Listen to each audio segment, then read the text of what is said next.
So regarding Kashmir, we have seen that Pakistan has been spreading fake narratives all over the world. And so is there any effort from the government side to counter that narrative at different levels? The short answer is yes, but I think I should take you to what happened just a few days ago at the UN Human Rights Council. There, our delegation, we put forth our position. We had a national statement on human rights situation in India, and we also responded to Pakistan's distorted statement, the lies which they put out, using the right to reply. Two or three things became very clear. The first is Pakistan's attempt to polarize and politicize the situation. That has been rejected. That was very clear. The global community is aware about Pakistan's role in aiding, abetting and supporting terrorist infrastructure, which they have in their country. Secondly, in a case of double speak, it is quite audacious on the part of Pakistan that the country which is harboring terrorists, which is the epicenter of terrorism, is pretending to speak on behalf of the global community on human rights. Now this is very rich.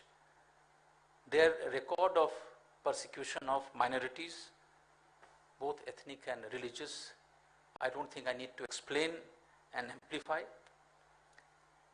I think they need to understand that repeating a lie 4 or 5 times does not turn it into a gospel truth. And that I think came out very clearly at the Human Rights Council. I think the credibility of the messenger here is something which is highly suspect.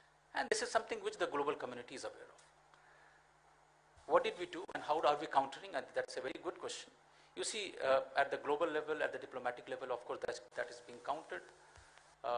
Their lies and deceit, the propaganda which they are trying to spread. And there is a broad understanding about our position in the international community, among the international community. At the same time, we have explained our position, both in relation to Article 370 and how this is being done within the framework of the Indian Constitution and how these changes are necessary for the development and prosperity of the state. And on the second aspect about the human rights situation in Jammu and Kashmir, and there is something which we have pointed out, highlighted to all the interested countries and international organizations. And if I could just take this opportunity to give an update, you see, because there are also a lot of, I should say, motivated stories, especially in the international press. On the essential supplies, till yesterday, I think I have the report of yesterday, all essential supplies, including 24/7 electricity, water supply, healthcare and education, sanitation are being ensured. Hospital and medical facilities are functioning normally. There is no shortage of medicines. All 376 notified medicines and 62 essential medicines. We have adequate supply in the state. We have supplies which could last for almost 6 weeks. 95% of healthcare professionals are on duty. More than 400,000 patients. They have been attended for various ailments. 35,000 patients admitted, 11,000 surgeries performed since 5th August 2019. Now, this is in response to some reports which claim that there is a shortage of essential medicines. Banking and ATM facilities are operating normally.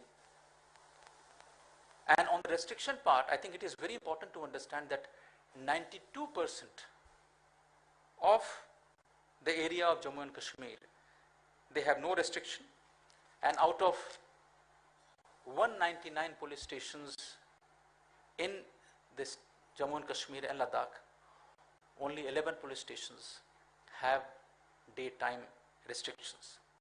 Now, I'm sure some of you might have seen an article again in a foreign press where they have tried to project a situation in one police station in Srinagar as a representative of what is going on in that region.